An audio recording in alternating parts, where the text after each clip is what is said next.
Welcome back to Briggs on Books, our international talk show where we talk to authors from all over the world about their book, about their process, about the journey they went on from writing the book to getting it published. I know we have so many viewers who are writing books right now, and they're trying to get to the end of that process.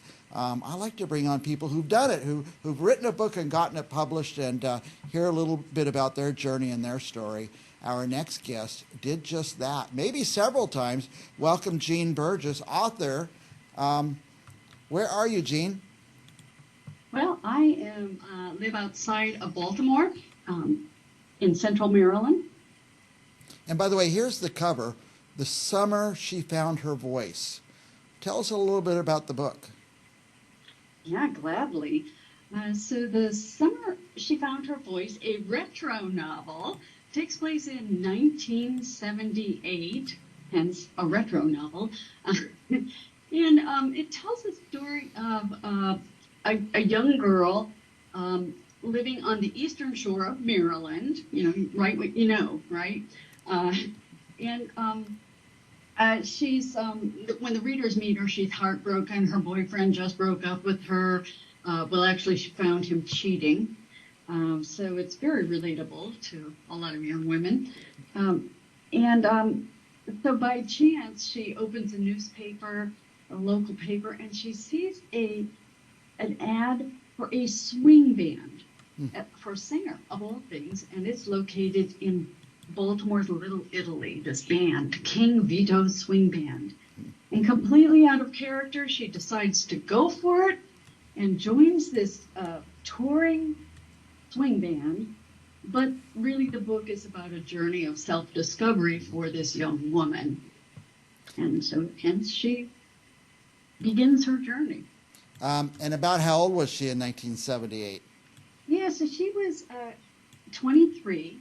She was a college graduate, and of course she put her life on hold for this young man instead of pursuing her own dreams and hopes.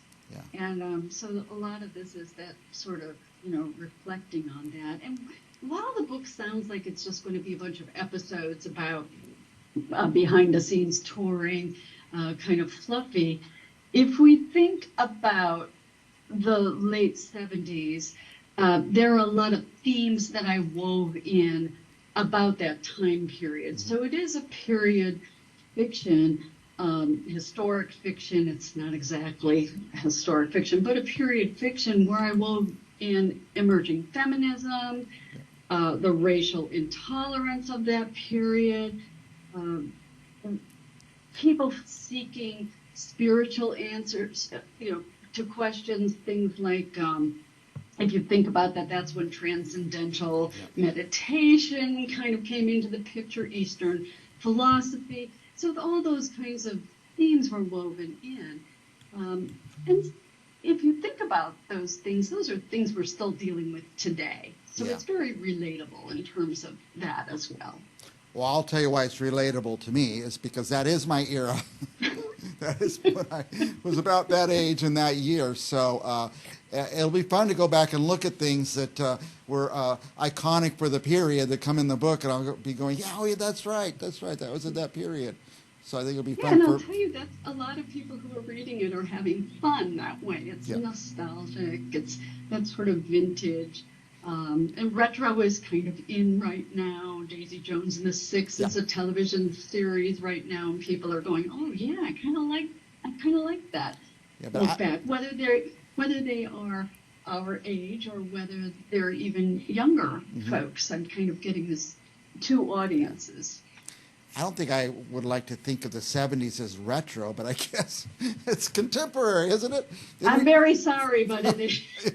Didn't we just leave the 70s a couple of years ago? No, it sounds like a lot of fun, and that journey of discovery.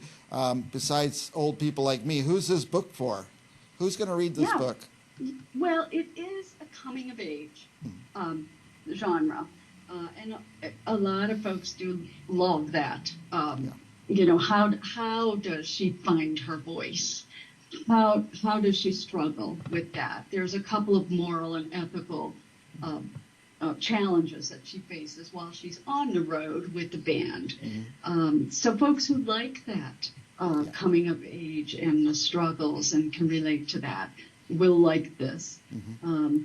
Folks who want to look back to that time period will like this. People who like music, there's a lot of that references to music of all genres. Okay, it's a swing band, but they also play music, pop music. There's references to disco music, jazz and bebop. There's a little subplot where the main character gets into jazz and bebop. That's fun. Baltimore was a big jazz city, so there was I did a lot of research into authentic jazz joints and at the time. Yeah, that was my next question, is asking you about the research. Did you have to go study the time period or refresh your mind on that time period? You don't seem old enough to have been a grown-up during those days. Yeah, well, so two things. One thing about the touring band and the inspiration for that is I come from a theater background, and here's a little secret I'm going to share with you and your listeners is my very first professional job was with a big band, a touring big band. So I have some direct research that isn't up here. Yeah. Now, this took place in the Midwest, and it was not this book is completely fictionalized, but I was able to draw some resources from my personal experience. And secondly, I did a ton of research, actual research, historical research, including interviews with musicians who actually did perform in the 70s in Baltimore. And there's a little bit of historical racial tension. And so I made sure that I interviewed both black and white musicians. Baltimore was known to embrace both black and white, but some of these show bands did not. And there was a specific reason, because the band leaders couldn't perform at certain country clubs that didn't want any black musicians or even their membership. Right. They closed off to black members. And sometimes not all the way into the 90s, they didn't open membership. And so I wove that into the story. So, and I wanted to have the correct, input. So interviews was a big resource for me for research. I happened to be married to a musician, so he would point me and introduce me to the musicians that I needed to know. Yeah.